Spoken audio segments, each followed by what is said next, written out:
And we're back for our third and final game of the evening. EG, fresh off of a win over Dignitas, going to be taking on Denial Esports, who already faced off against Dignitas in our first game of the evening.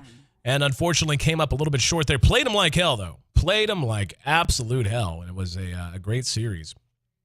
But nonetheless, EG getting a good win earlier and improving their standings here in the American Dota League. We're really starting to tear through, starting to burn through this this group stage in the ADL and have a lot of fun doing so. Just going to be me on the mic this time. Bulba, unfortunately, still jet lagged from China. Just flat out telling me, dude, I'm going to pass out. Dude, I am so dead.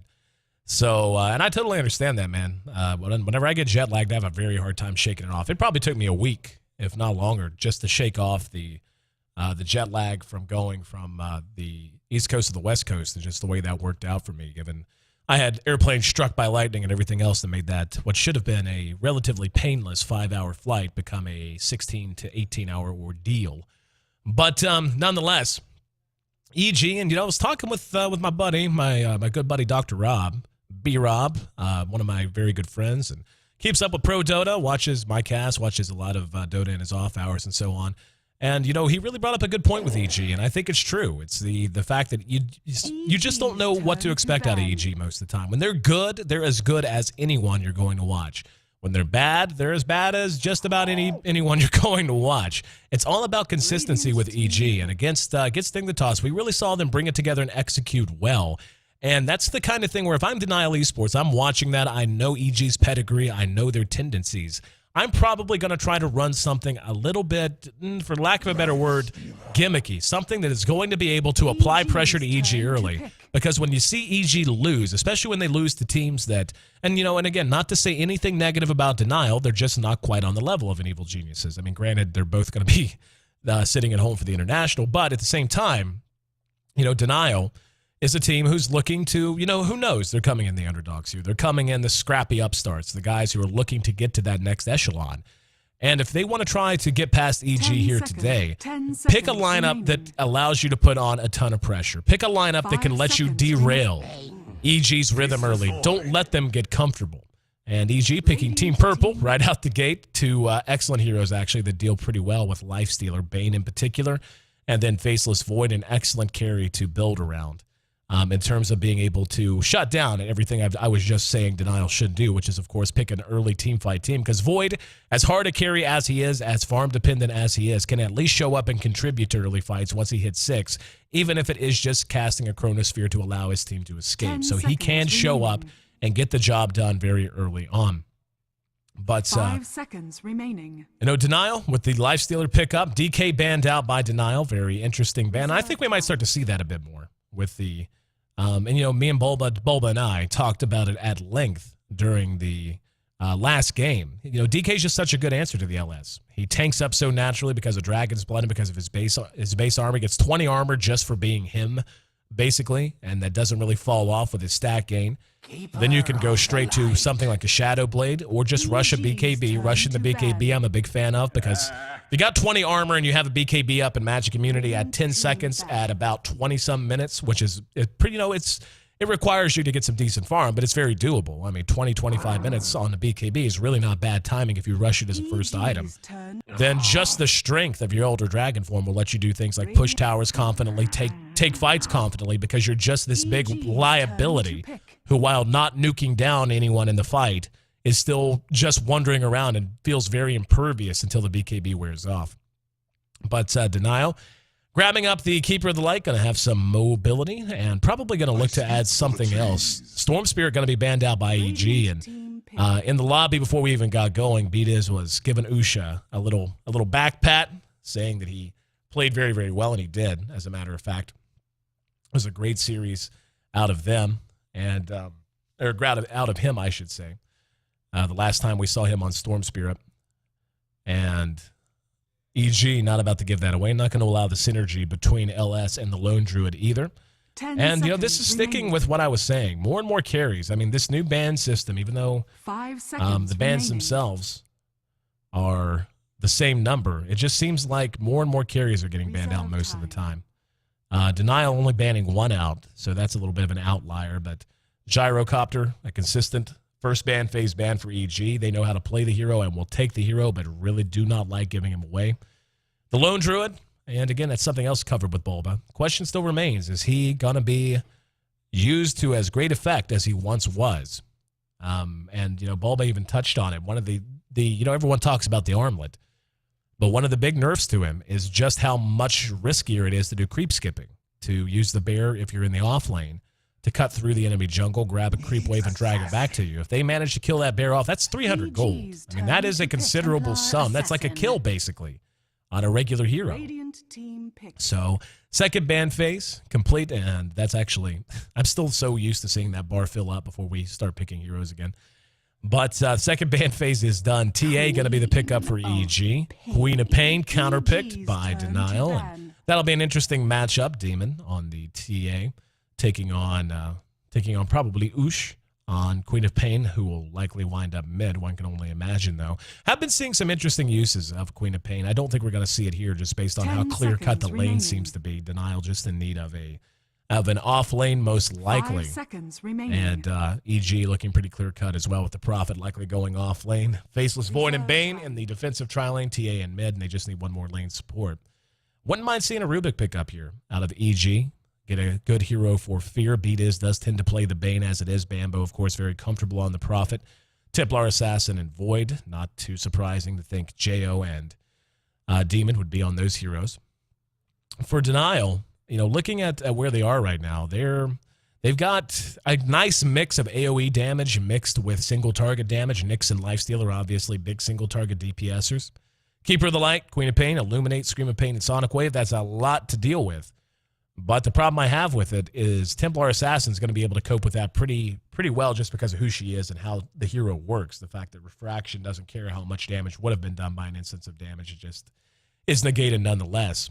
They have a good answer to the Lifestealer and Bane and the split push potential of Nature's Prophet. And TA is often underrated in that regard, too. She could split push all right. She can melt creep waves pretty effectively.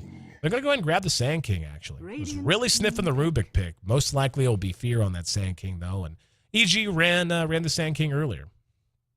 So the Denial Esports going to be going up against, again, an Evil Geniuses squad, fresh off a very nice win over Dignitas in their second game of today. Really able to take that team out of their stride and play a very aggressive game of Dota. Very AoE-centric 10 seconds remaining. with the Sand King pickup. But so there's not a whole lot more satisfying than having a Blink Dagger as a Sand King, seeing the Chronosphere go down, catch 3 or 4 people, then you charge and blink right into the middle of it. Even though it freezes you, it doesn't matter. The damage still goes off. 5 seconds remaining. Anti-mage. And the Anti-Mage, wow, actually going to be the pickup for Denial. Eosin likes his hard carries. He does. And that's not necessarily a bad thing. It's just a certain style that, for the most part, has started to go out of vogue a little bit. Even Loda, who really loves his hard carries as well. I mean, he'll still run the AM. He'll still run the PL and all that. But for the most part, even he's starting to play a lot more heroes like PA. Start playing Luna. He's been on Luna for a while. He still likes to play that hero pretty frequently. And, looking at this lineup from Denial, having the Anti-Mage and the mobility of the Keeper of the Light and Queen of Pain to free the map up, to give you some split push potential. I like their lineup, and it's very easy to see what they're going for. But there's going to be a very tough window of opportunity that EG is going to be able to exploit with the TA so long as she gets a good start. Remaining. Sand King, if he's adequately leveled, and the Prophet, so on and so forth. EG is going to be able to deal with the split push of Denial pretty well, I think. And the big window of opportunity they're going to have is going to be right around that time the first big item comes out on Jo. If he wants to fight, then he should be able to do so. And that's kind of an interesting question as well. It's just how they're going to build Jo. Is he going to rush a Midas? That's not something I would put past him. And you can actually do some pretty easily scalable Midas rushes on Jo, or not on Jo, but on the Void, if you do it right. If you get it up very, very quickly, and then you just build an attack speed, relying on time lock kind of an approach. And EG actually did that very effectively, going all the way back to DreamHack winter of last year. They used to do that quite a bit and had some success with it. Jo going to start straight off with the Poor Man's Shield. And, yep, will be Old Man Fear, who's actually younger than I am. So it's always a little bittersweet to call him by his popular name, the Old Man Fear. But we will run through, see who's handling who. On the side of Denial, we'll start there. We're going to have Jan playing on the Nyx Assassin. Anti-Mage going to be handled by Eosin. Guanzo going to be playing on the Lifestealer. Queen of Pain handled by Usha, as predicted, with Chem playing back on the Keeper of the Light, second time this evening. Fear going to be playing on the Sand King. Jo handling the Faceless Void. Demon going to be on TA, setting up shop in mid. Bambo kicking it back into base for the moment, summoning, and only got one tree at that time. That sucks. Hate when that happens. And Beat is going to be making his way down on the Bane. So taking a look at the laning phase, looks like they're trying to anticipate. They may want to offensively tri-lane this. This is a little chancy, honestly. It can work just fine. It's going to depend on, yeah, they're actually going to send Bambo into the solo off lane, at least for the moment. Or solo safe lane. Fear hanging around mid. Beat is with an invis. They're going to try to kill Ushoff at level 1. Jan is there as well, so they may have to rethink things. Fear sitting just outside of vision. Both of these heroes sticking around. There's Mana Burn. And Beat is without a point skilled yet. Sand King will just make his way through, while Beat is looks to head elsewhere. And looks like Fear's going to hang, at least for the moment. And Nyx Assassin, and this is actually a really nice approach to this mid matchup. If the Nyx is just going to hang around, he is going to spot Fear on the low ground. But it's a real nice approach because Nyx can just contribute Mana Burn and get Demon to the point he can't use Refraction anymore. This offensive tri-lane out of EG is actually so smart. This is just a flat-out lane prediction win, anticipating what they were going to do. Nothing. And Eosin is going to be struggling. He's got 3 last hits right now, but don't think we're going to see a hell of a lot more, especially with Enfeeble. Only 30 attack damage. Not a bad shot there. But, yeah. And there's a time lock. That was really unfortunate. Already 1 point put into it. Here comes the Keeper. He's going to just blast this out. Catches everyone but Beat is. But now Nyx hooking back up, so they are going to go ahead and transition back. Now, this is where things can get problematic. EG needs to decide how committed they are to this tri-lane. Jo on the Faceless Void. Void just doesn't have a lot of lane presence. He just doesn't. He can, I mean, once he starts getting time locks, we're going to see Guanzo go out and go after Bambo. Guanzo's going to chase him all the way in. He's got a point in open wounds. Bambo is going to end up dying here. He's making a run for it. He has TP. He knows he can't get away. Bambo's just allowing himself to get euchred into a corner. And one of the easiest first bloods you're ever going to see. I don't know what Bambo was thinking there. It was just way out of position. And got punished for it. Really questionable. But Jo and company able to continue their farm. He's up to 10, doubling up the anti-mage. No one's going to complain about that. On the side of EG, Demon here in mid up against Ush. Ush is actually playing very well. He's doubling Demon up. Those early mana burns did help. We are seeing the bottle crowing take place now. And I am going to show this one more time. Probably only do this today. But for those who are curious, that should be running out. Nope, never mind. It's going to make it back and fill up. Trying to show everyone how slow the courier actually is. Bottle crowing now. But nonetheless, Jo off to a good start. Now, when you look at the way these lineups are going to match up, Denial is very reliant on positioning to get them through the mid game, basically. Keeper of the Light, Queen of Pain, all about positioning. And EG really has a brute force kind of a team. They can just overrun towers. And if you decide to sit under them, if they have the Void there, Void will be able to just jump and drop a Chronosphere with an Epicenter right behind it. And TA, so long as she doesn't die, so long as the Demon doesn't end up giving up any deaths here, should be able to do just fine. His farm may not be as good as he would like, but at the same time, he's not going to be suffering in levels, so he'll be powerful just by virtue of that. Bambo, Null Talisman, and a set of boots so far. We can already see Guanzo having a little bit of trouble up here, 11 to 17 in terms of their CS. Eosin is at 10 CS at the moment. So he's managing to make this work, and again, just comes down to the Void not having the most impressive lane presence of all time. Now, at some point, EG is going to want to break this down. I don't think they're going to want this laning phase to just be one of those slow ones that drags on, especially after giving up the first blood. This is going to be riskier and riskier for them because of the Queen of Pain in mid. It's just a squad that can be so easily punished. And The experience, not the best for them. Eosin is already level 4. Jo's level 3. Fear level 3. Beat just hit level 3. 4 to 2 to 2.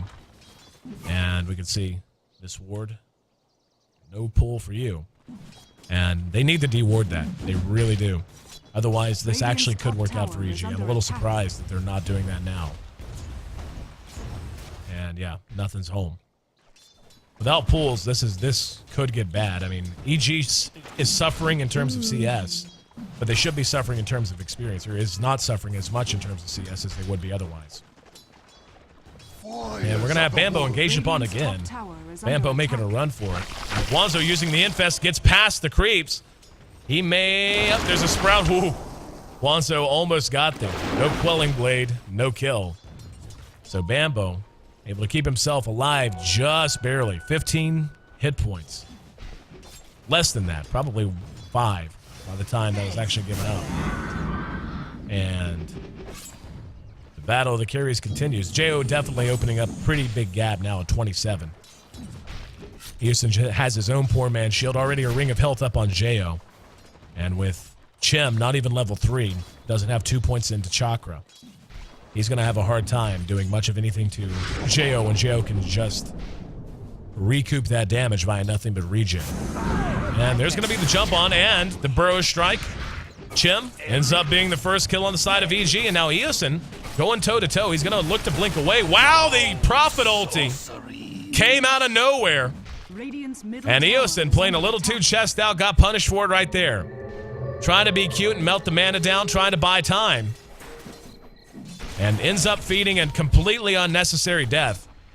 Got to be kicking himself for that one. Has to be. And Bambo, that's not your base. Bambo. I don't know what's going on here. There he is going to TP away. That's your base, Bambo. He got confused, guys. It happens. Don't worry about it. But, I honestly have no idea what he was doing there. Forget it. Thou art denied. 6 minutes, 45 seconds in. We got 3 kills on the board. And Demon here in mid is continuing to hang. He actually is caught up admirably. That's actually really surprising that Oosh is just a 27 and he's a 26. Because Oosh was way ahead. Just managing to cope with the bottle crowing and all that a little bit better, I think. He's had good rune control, too. That's been a big part of it. He's been runing and pre-runing a lot. Jo at 41 CS, 7 minutes in. Eosin, not even at half that. And looks like they finally might be able to stack and pull some if they want. They let that go on way too long. Way too long. So they didn't suffer in experience, and they didn't suffer in farm either. Illuminate only caught Jo, and he's the one that, honestly, they'd wanted to catch since he has a ring of health already. And go and spin a tango. Yeah, 13.9 health regen when he eats a tango. Not too shabby. Bambo trying to trap Guanzo in. Guanzo's doing quite well. He's sitting at 34, right on par with the mids. And, you know, the last time we saw, one of the last times we saw EG in action, and we saw Jo on the, Guanzo sprouted in. We saw Jo on the Faceless Void. There's a game much like this. The enemy team just kind of said, okay, that's fine. I'll just, we'll just let him farm a bit and then look to win in the mid game. And by then, mid game was pretty ugly. Because Jo is very, very effective on this hero and going to blow the Chronosphere. And they're going to follow this up. There's the Burrow Strike and the Prophet ulti once again helping to secure the kill. Fear gives him the old pincharoo and makes it 3-1. Demon playing quite far forward. Chim is there with Oosh to ward him off. But yeah, this has to be an abandoned lane at this point. They need to break this down and free this map up for the Anti-Mage. Who's working on treads, and we're 9 minutes in, doesn't have treads done yet. 18 CS at 9 minutes. Not where you want your Anti-Mage to be. Demon, again, continuing to build on where he was, 34 to 38. Caught back up and has stayed caught up. Bambo's actually produced phase boots just for this purpose, just to kite out the lifestealer. He is going to be able to sprout him if he wants. There's a side trap, and he's going to just TP away. And not quite able to bring it down. In the meantime, EG does push through to tier 1 bottom. Oosh about to finish his own set of treads, and EG still playing pretty fearless. Eosin has a long road back to relevancy if he's going to get it together. The AoE out of EG. Well, I mean, EG has a nice mix in that regard. They've got good AoE damage. They've got good single target damage. They've got good AoE and single target disables. And Fear gonna loop around. There's a beautifully placed Burrow Strike, and they will not quite get him. Wanzo's gonna re-engage. Beat is taking a lot of damage. Jo is there trying to block him out. Throws the Enfeeble on the Eosin, and the Infest helps secure the kill. They're gonna trade Eosin away, though. And now Queen of Pain shows up. Fear's in trouble, as is Jo. Fear gonna go ahead and Sandstorm away. Jo has a time walk right now. And making a run for it. If it stays as it is now, Sand King just sacrificed himself on a neutral. And Jo might have been well advised to do the same thing. Tower at top, already taking some damage. We're going to see teleport in from Guanzo to cope with it. Looks like Bambo moving into the secret shop. And joined by Demon. Demon with Meld and a DD. Something they can try to do. Very gutsy, but look at this. No vision anywhere. Completely in the dark. Already down to half health. One of the more underrated aspects of Templar Assassin. The fact that she can work with heroes like the Prophet, like the Enigma even, to just sneak very early Roshans. Gonna be an 11-minute Roshan, and gonna be a big boon to EG. We're all knotted up in terms of kills, make it 4-4. The experience, though, and the gold moving in favor of EG. And Denial still just trying to get their game plan back on track. Eosin at 20 CS. He's averaging 2 CS a minute right now. Not where you want to be. Prophet actually just managed to kill off a Nyx assassin here in mid. And Guanzo beset by enemies on all sides. Going to do some harass to Jo. Jo gets off the mini stun, the time lock, and we're about to see, yeah. Don't know what Guanzo was thinking here, not going to lie. Jo is not the kind of guy who's just going to take free damage. And Jo just kind of being harassed back. Had to figure with people missing off the map, someone was on the way. And they end up giving away a kill on their key carry. Guanzo, one of the few heroes really where he needs to be right now. He and Oosh on the side of Denial. So losing him is actually pretty crippling. They were going to be relying on him a lot with Animage being so slow out the gate. And at this point, Eosin might just have to abandon any kind of an idea for a Battle Fury and go with a Manta Vlad's kind of an approach, something like that. Radiant's top tower has fallen. As our announcer informs us, Radiant's top tower has fallen, so EG continuing to build on their lead. And at this point, I mean, they really don't have any reason to let up. They've got an Aegis on TA. Let Demon go pick up his Blink Dagger, then just go kill people. Like this mid tower, I'd be stunned if they didn't just force an issue at the mid tower here in a moment.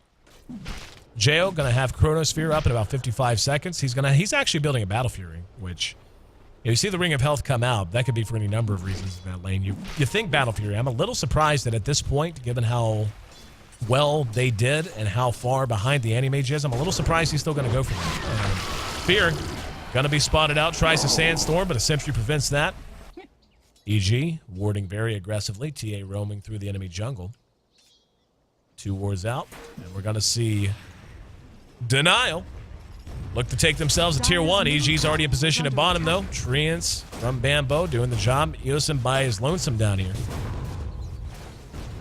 And Beat is helping to chip in. Tier 1 mid. Gonna be glyphed. Tier 2 bottom being traded for a tier 1 mid. Not always the best trade. In fact, it really is. It never is, what I'm saying. Jo, not far away from having his BF now. Needs about another 500 gold, give or take. Bambo's going to try to run away. He's got his phase boots and gets off the Sprout. Gave him the okey doke. And going to phase himself to safety. Now going to go ahead and TP away. And there's the Chronosphere I was waiting on. There's a Fiend's Grip on the John as well. And Oosh likely to be cleaned up. They get one. Oosh is looking for safety and not going to find him. That's what I was expecting. EG to just run up to mid and take a fight. No reason not to. As soon as JO's Chronosphere is off cooldown, they may as well just fight. They have an excellent mid-game team. They have a hard carry in Jo, who can fight and can do so effectively, so long as he has Chronosphere up. And the tier 2 at bottom still stands, but at this point they can start, yeah, there's the Battle Fury done for Jo. At this point, they can just start to take this jungle away. Again, going to be devastating to Guanzo.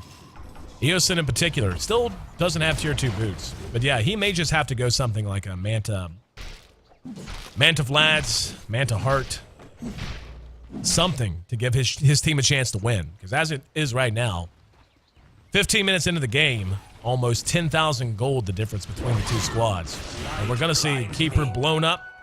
Demon with a DD, happy to try to add another kill to his list. Will spot the Lifestealer and back out, though. And Demon just going to sit and do his thing. Just, you know, kicking it, making sure nobody else is going to pass through. EG about to take a good Ancient stack. Jo, quite happy to show the Ancients his new bot Battle Fury. And Demon's still lying in wait. Oh, that's unfortunate. Big refraction, good carapace. Doesn't matter. Only one instance of damage means Demon gets free kill. Still has an Aegis, by the way. So not really fearful at all at the moment. Aegis will be expiring in about 60 seconds. EG just now finishing up this Ancient stack. Quite massive. Dire's top tower is under And attack. a nice influx of gold going the way of Jo. Didn't see what he bought. Morbid Mask. So he's going to be looking to get himself a Mask of Madness, I would imagine. I guess Helm of the Dom could work, but nah. Mask of Madness, much more Jo style. Eosin is still thinking Battle Fury. 16 minutes has Treads, Ring of Health, and that Battle Fury may as well be at the bottom of a well, given how far away it is right now. EG's actually doing an excellent job of putting their mobility to use, not just in terms of the global presence of the Nature's Prophet, but in how risky the majority of their team can play. Sand King's a pretty survivable hero because of Burrow Strike, because of the Blink Dagger, because of Sandstorm. So he can play a little risky. Bambo, again, globally mobile. Templar Assassin, naturally peaking at this time of the game. So she's going to be able to play largely without fear, especially with an Aegis. That Aegis will be expiring right about now. And, yep, just disappeared out of Demon's inventory. And Guanzo really struggling to be a factor in the game. Phase Boots Drums not getting the job done. Just not getting the job done. And this is what I was talking about. They've effectively taken the jungle away from Denial. And doing that to an anti-mage who's already miles behind certainly doesn't help things.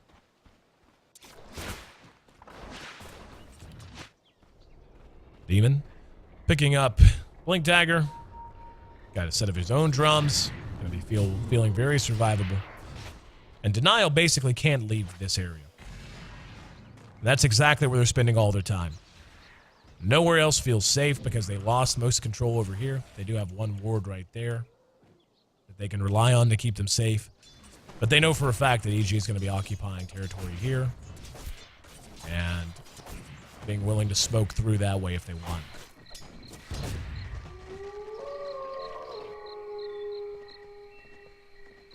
And EG just biding their time, really. There's Side Trap. Very narrowly avoided. Demon, quick to pull the trigger. Back to jail. Gonna have his Mask of Madness up in just a moment. Yep, there it is.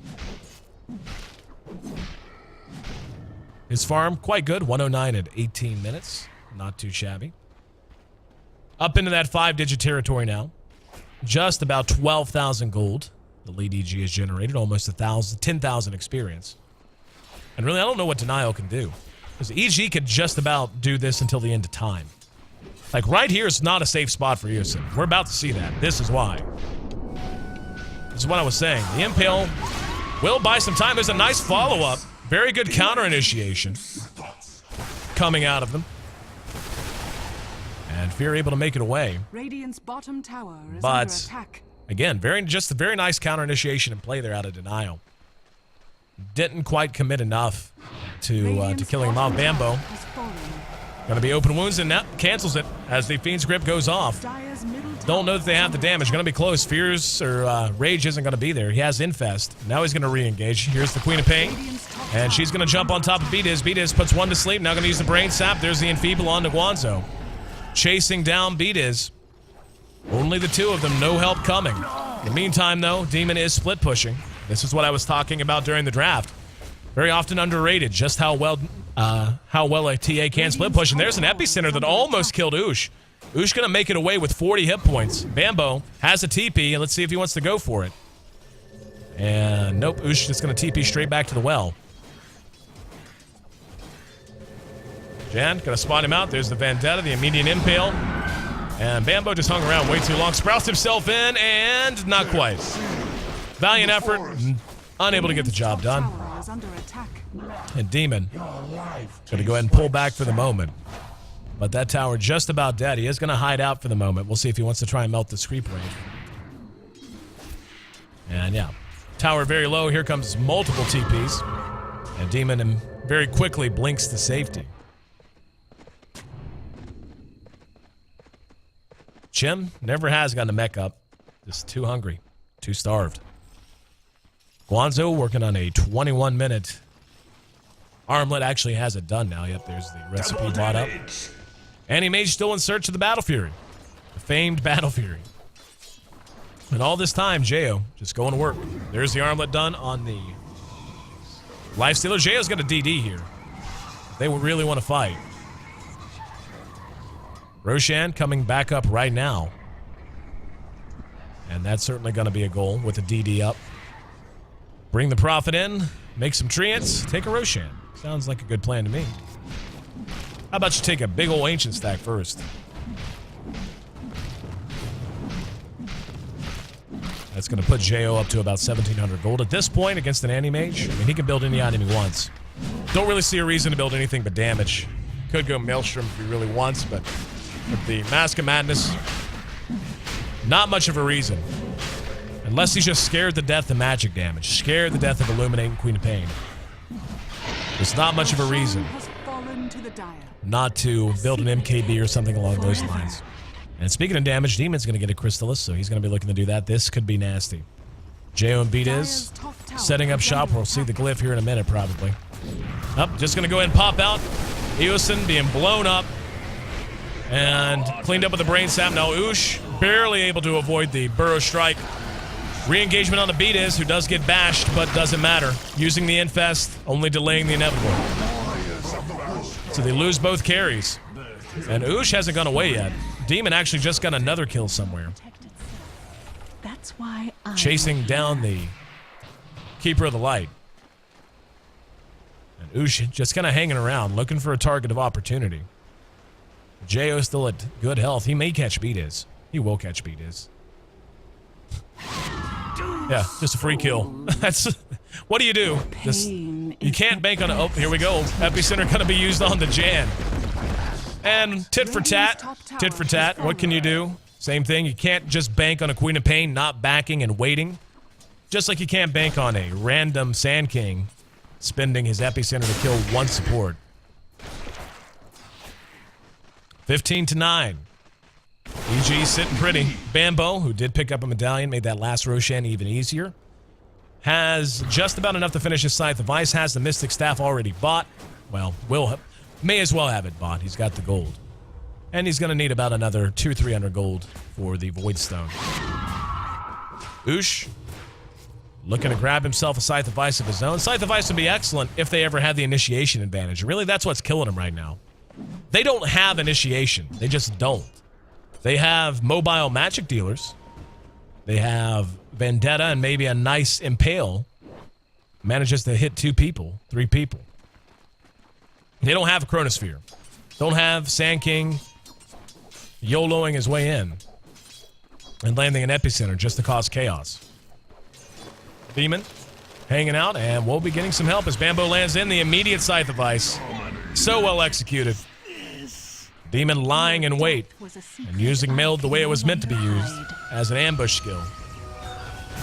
And gonna go ahead and jump right on Chim. Gets off the blinding light And Demon likely to pay for that one. Secret is Has his Aegis popped. Oosh going to be Fiend's Grip. Max range on that. Fear with a beautiful burrow strike. Got two. One meld all it took to blow one up.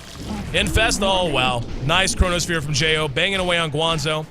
Guanzo, tanky but not that tanky. And Beatus manages to survive somehow.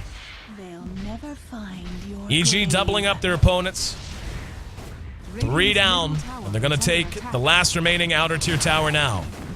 GG going to be called. So Denial just never could get off the ground. And EG doing something I've seen them do before. It's not very typical. Radiant's middle tower. And Beatus says, damn you, Hoosh. But, EG, I've seen them run the offensive tri-lane void before just whenever it makes sense lane-wise. Whenever they feel like they can do something wonky to throw a wrench into the mix. And Animage never recovered. Just never had a chance to really get it back together. Finished the game 0-5-0.